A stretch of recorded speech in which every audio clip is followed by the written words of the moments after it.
आहे की यापुढे जीवितहानी होऊ नये असं त्यांनी एक निवेदन तयार केलेलं आहे, ते दिलेलं आहे. मात्र आता पुढे काय करणार त्या संदर्भात आपण विचारू. तुम्ही निवेदन दिलंय, सगळ्या गोष्टी काय निवेदनात म्हटलं तुम्ही? बिलकुल सर, आम्ही all India Majlis Ittehadul Muslimeen MIM पक्षाच्या वतीनं नगर परिषद माजलगाव इथे निवेदन दिलेलं आहे. आपण जे आता म्हणले की एक दुर्दैवी घटना होता होता टळली, म्हणजे आपण लोक मरुस तर त्याची वाट पाहायची का? कोणत्या नियमाने हे लोक रोडवर बसून आपला जीव मुठीत धरून तिथं आपली उपजीविका भागवण्यासाठी 2-5 रुपये कमवण्यासाठी बसायलेत? हे लोक हात म्हणजे मुठीत जीव घेऊन बसायलेत. तर हे आपल्यासाठी दुर्दैवाची गोष्ट आहे की इथल्या स्थानिक नेतृत्वामध्ये ते आमदार असतील, नगरपालिका असेल किंवा इतर शासन प्रशासनामधील लोक असतील, एसडीएम साहेब असतील, तहसीलदार असेल, या सर्वांना ह्या गोष्टीचं गांभीर्य आहे का नाही असा आम्हाला प्रश्न पडलेला आहे. कारण गोरगरीब लोक मोठी जीव धरून 2-5 रुपये कमविण्यासाठी रोडवर एक्सप्रेस हायवेवर बसतात. हे ह्या नियमाचं उल्लंघन नाही का? हे कोणत्या शासनाच्या नियमामध्ये आहे की बाजारामध्ये आपले हायवेवर हे लोक बाजार भरवितात? आणि कदाचित भविष्यात एक खूप मोठी घटना, जीवितहानी, आर्थिक हानी तिथं होऊ शकते, हे नाकारता येत नाही. त्यासाठी नगरपालिकेला निवेदन दिलंय का? आम्ही नगरपालिकेला 13 तारखेला आमच्या पक्षामार्फत निवेदन दिलंय की माजलगाव एवढं मोठं तालुका आहे, कृषीतले लोक इथं उपजीविका भागवण्यासाठी आणि हप्त्यातून 2 वेळेस बाजार भरतो. चला ठीक आहे, एखाद्या वेळेस बाजार भरला असता तर एखाद्या वेळेस हप्त्यातून 2 वेळेस या ठिकाणी बाजार भरतो. आणि त्यांची व्यवस्था काय? आम्ही नगरपालिकेला सविस्तर निवेदन दिलेलं आहे आणि मागणी केलेली आहे की फेडरेशन साठी जी 380 मध्ये जागा राखीव आहे, एकतर तुम्ही त्या ठिकाणी त्याची तरतूद करा किंवा मागणी करा, किंवा तुमच्या परीने तुम्हाला जिथे योग्य वाटेल त्या ठिकाणी बाजाराचं नियोजन लावण्यात यावे, अशी आम्ही आमच्या पक्षामार्फत मागणी केलेली आहे. अच्छा, आता पुढे काय करणार?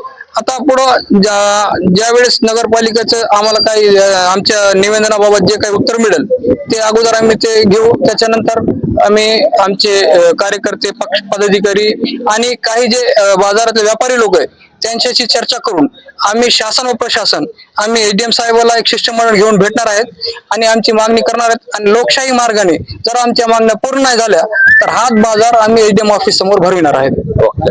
आपल्यासोबत एमआयएमचे नगरसेवक आहेत, त्यांना देखील आपण या संदर्भात विचारणार आहोत. निवडणुका झाल्यात, आता लोकांचे प्रश्न सोडवण्यासाठी लोक तुमच्याकडे आशेने बघतायत.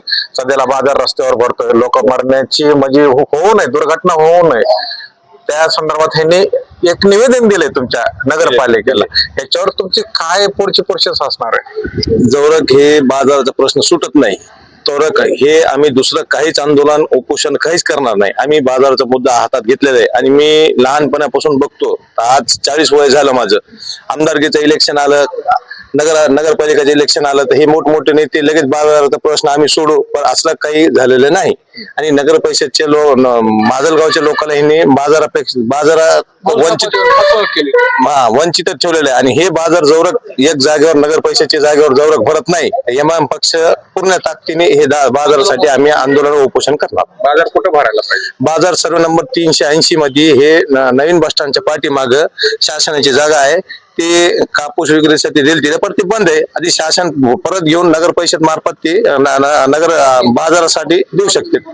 तुम्ही काही एसडीएम ला निवेदन वगैरे? आम्ही नगरपालिकेला निवेदन दिलेले आहे आणि आज एसडीएम ऑफिसला आम्ही निवेदनच घेऊनच आलेलो आहे. आजच आम्ही आमची मागणी करणार आहे.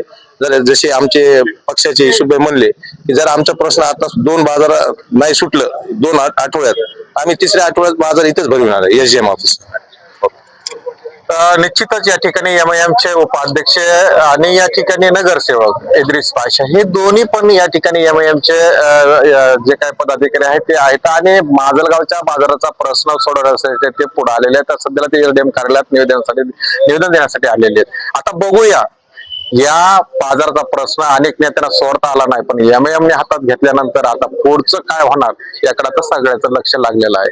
कॅमेरामॅन रविकांत उगडेसह व्हिडिओ जर्नलिस्ट सुहास बोराडे, माजलगाव, बीड.